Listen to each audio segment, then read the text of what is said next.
Yo, Aaron here from My Guitar Sings, and today we're going to be looking at some of the ways in which guitarists create tension for themselves when they're playing or practicing, and how you can start relieving that today by 1, adopting good posture, and 2, using a set of handy stretches each time you play or practice to help keep that tension at bay.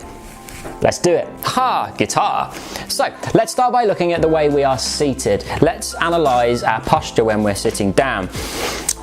If we are sitting down in a chair, ideally, this being our body, we want our legs to be at a slight angle towards the floor. You'll probably notice that if you try and put your legs up like this, it feels very, very unnatural. And what it actually does to me, I find, is it forces my back to arch. And as my back's arching, it feels like there's more stress there and it's more liable to ache. So we want the body there and the legs at this kind of angle to the body, okay? That's the first thing. The second thing we want to analyse is slouching, okay? We don't want to be slouching over our instrument. I'm very guilty of this, or I've been more guilty of it in the past. I've got better as time's gone on, but we don't want to be slouching over our instrument. I know it's so tempting, especially in those early stages. It's very difficult because you're trying to see what you're doing, right? You're trying to look over the neck and see what it is that you're actually playing. But we want to try and avoid slouching because, again, this puts more tension in the back. If you actually just purposefully kind of close yourself up like that and slouch over your instrument, you'll see how uncomfortable it actually feels in the extremes, okay? So what we're aiming for is you want to be sat up nice and straight like this. We want to bring our chest out. We don't necessarily want to bring the shoulders back, but we are aiming to bring the chest out and make the neck as long as possible. That is kind of ideal posture, okay? Now, you're not necessarily going to be sat like that the entire time. That's kind of ridiculous to expect somebody to do that. But you want to be trying to get close to this position as much as you possibly can, and just be aware of the difference between the openness of the chest here in that comfortable, good posture, and how much more solid it feels compared to doing this and slouching over your instrument. The next thing I like to call guitarist shoulder.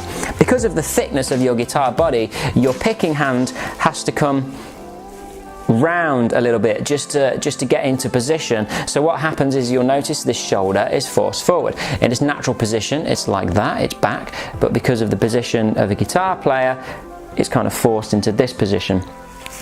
So we need to be aware that there is going to be tension created here, and if you're watching some of your favourite guitar players, you may notice many of them do actually have a shoulder that goes up or like this or whatever. Okay, so it's very, very common, but it's just something to be aware of, that tension can be created in this area. And last of all, we want to look at the left arm, because there is a tendency, especially when we're doing chords, to squeeze too hard on this neck. We don't want to be squeezing really, really, really hard. We only want to push down with as much force as necessary and no more. So it's very common for guitarists to kind of bring their thumb right the way over the neck. Isn't always necessary. Sometimes there are certain chords where you do actually use the thumb. So a very common one is D over F sharp, but if we're playing through scales, we shouldn't really have our thumb over the top like this. If I'm doing a major scale, for instance, and once we get into a habit of doing that, it sort of feels very, very safe, because we also end up using the thumb for muting when we should be using the fingers for muting. We want the thumb to be back here somewhere. If you can see where my thumb is here. Okay, it's somewhere around the back middle of the neck. Now, this isn't a hard, fast rule with the thumb, okay? There will be times your thumb comes over, especially if you're bending. You kind of need it there to facilitate the bend. We want to be aware of the fact that our hand might be squeezing the neck too tightly and creating unnecessary tension in the muscles there. So, here are 6 simple stretches that you can start using today in order to negate some of this tension. Stretch number 1, neck rotations. We're going to go in one direction, and we're going to do 10 rotations of the neck. Tension can build up in the neck and the shoulders, and this is going to help sort that out. You might have a slight soundtrack of crunchiness going on, which is totally cool. You're just getting rid of all those little niggles. And then we do 10 rotations in the other direction.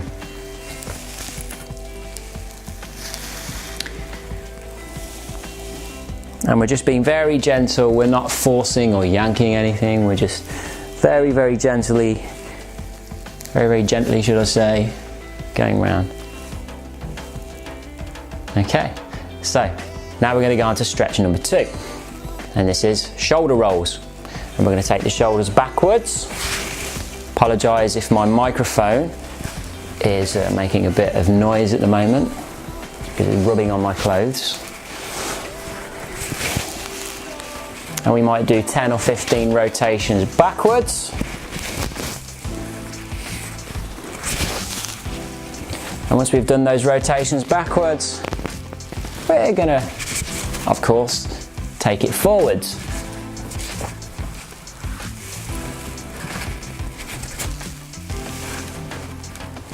Again, we might get a little soundtrack of crunchiness, that's totally cool. It's kind of what we're looking for really, to get rid of that. So we're moving on to stretch number 3, which is the wrist flexor exercise. This is where we bring the wrist into a downward position and pull back with the opposite hand. So I put my arm out in front of me.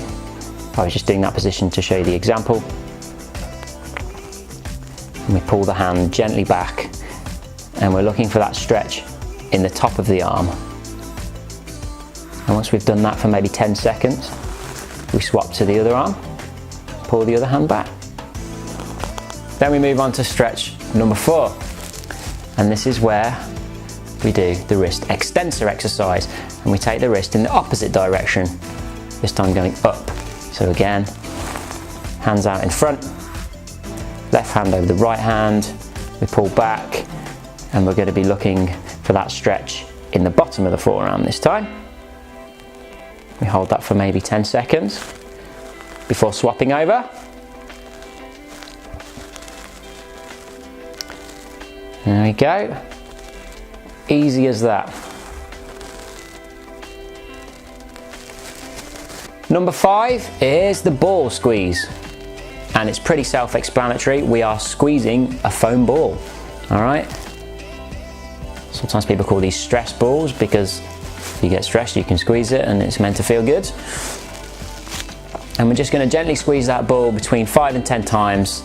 And again, that's just gonna introduce some blood flow into the hand. It's just gonna stretch those muscles a little bit, and we're being very, very gentle. All of these exercises, very, very gently, before swapping to the other hand. And again, we're squeezing between 5 or 10 times.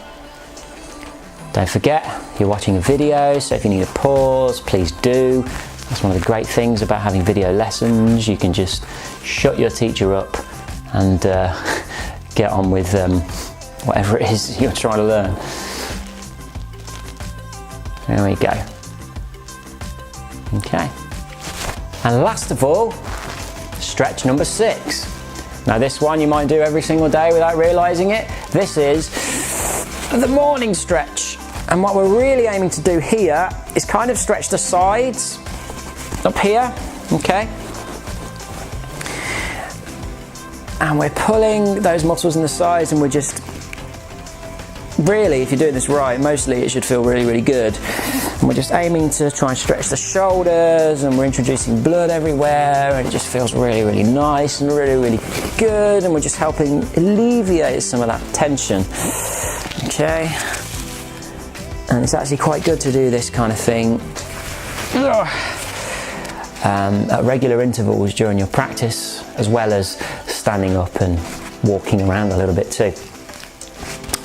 So one final point I'd like to make is that you don't have to practice sitting down. You can of course practice standing up, but just remember that all those things about bringing the chest out and you know, relaxing the shoulders, they all kind of apply when you're standing too, elongating the neck and such.